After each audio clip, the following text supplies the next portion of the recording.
afternoon, sir. Thank you so much for agreeing to speaking with us today on a very short notice.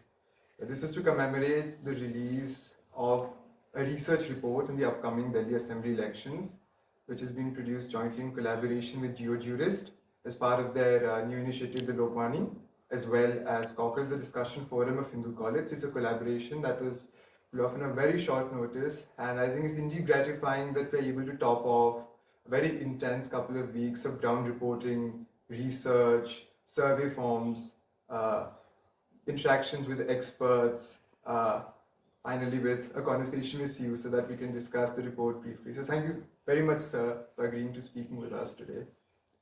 Thank you. So, sir, once we're starting off with the Delhi Assembly elections, as someone who served as the Secretary in the Ministry of External Affairs, you could seem to have an external viewpoint of what you view these regional or local elections in comparison to the national elections or the Lok Sabha elections that take place. So do you think there are any parallels or differences that you can draw from the very same? See, when you are talking about India, always I make it a point, India is unity in diversity. There is nothing called one India.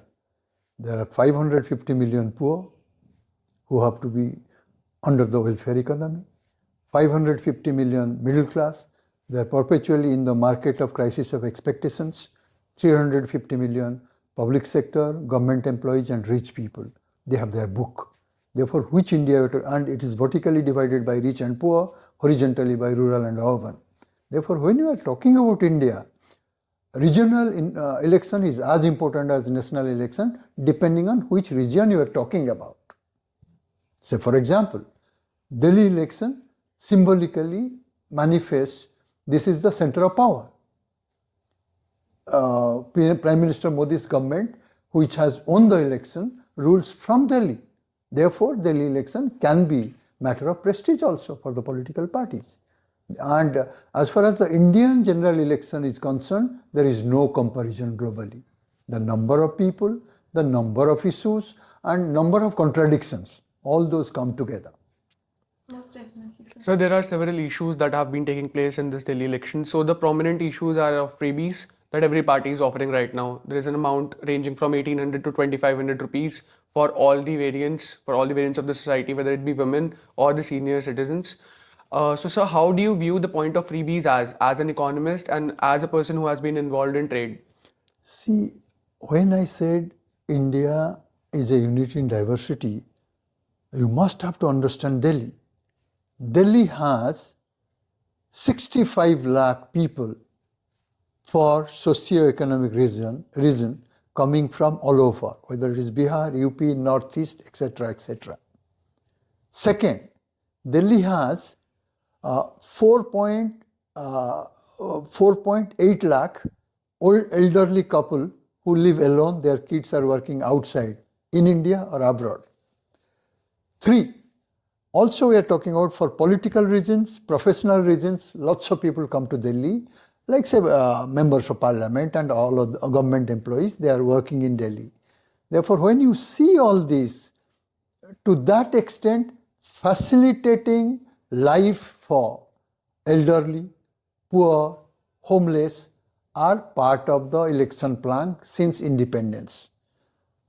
But whether it reaches to the grassroots, which party succeeds in taking to the grassroots, which party promises and does not administer it, these are the issues which will play the game for the future. But sir, how do you think freebies are an economically vital model, or there can be other schemes that can be brought out instead of freebies? Does freebies mean actual upliftment, or direct benefit transfers mean actual upliftment? Freebies can itself be converted into institutionalized mechanism. That takes time. Therefore, when somebody promises that I will give you 400, that can become a scheme. So, Ayushman Bharat is a scheme, notwithstanding whether you like BJP or not, it is a successful scheme. Right. Similarly, promises are fine. When you administer them, whether it is a social scheme, administered properly, it has been bureaucratized and it is reaching to the grassroots, these elements has to be seen after the election is over. Right, sir. So the second point is whether it's BJP, whether it's AAP, no one has been able to counter the problem of pollution in Yamuna, or whether it's been the air pollution issue in Delhi. While we have seen there have been multiple policies that have been come up in Beijing, and majority of the cities in India, like 26 plus cities in India, are in the top 50 lists of the most polluted cities. So how would you recommend some regimes that can be brought out to counter the pollution regardless of the politics? We are talking about Delhi election. Delhi has sustainable development problem involving water management, Yamuna purification, seasonal pollution, air pollution, which is almost is going to kill about 2 to 3 lakh starting from next 2-3 years. These things have to be coherently thought about at national level, at regional level, and sustainable development plan, which is a global plan, has to be worked out. That is not for this election to decide. This is something which is medium term and long term goal and must be incorporated in administration cutting across the party line. So since 1956, Delhi has been a union territory, and since 91, it has also had the state legislative assembly. Despite that, when we see that there exists a power tussle between the central government, the state government, and the MCD. So do you think this tripartite struggle, if we can try to call it, is what is leading to the problematic situations as highlighted by him of pollution and law and order, where no one is actually having complete control over something? See, the point I spoke about is streamlining administration which serves the people and reaches the grassroots level.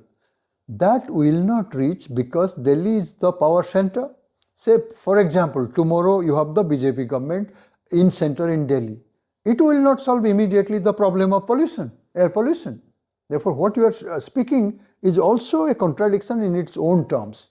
What we have to do now, we have to have long-term restructuring, sustainable development plan for Delhi, for Uttarakhand, for Uttar Pradesh, and integrate it. That is not starting. What we are doing now, flagging these issues which are going to kill Indians, which are going to kill our cities. We are not talking, this is related to election, yet it is beyond election. So sir, when we say that institutional memory is going to serve in the benefit of the state, do we also look at Delhi attaining statehood anywhere in the near future that could possibly be the solution to these problems? No, that will not be. Solution, as we said, we all discussed it, it lies identifying the problem and solving it. Say, we know like where the crop is being burnt. We know how much money being given themselves by the Haryana government, Punjab government to the farmers. Are the farmers taking the money? If the farmers are taking the money, are we taking the, as soon as the season is over, are we taking the roots and burning them or discarding them for the organic fertilizer or whatever? All these are known things. And India's biggest problem is that we know our problems. Problem of Indian intellectual is that we do too much analysis of the problems. Problem of Indian youth is that we knowingly protest symbolically. All these elements have to be united, and in this election the message should come, or in general election the message should come, that if you do not do something, you will lose.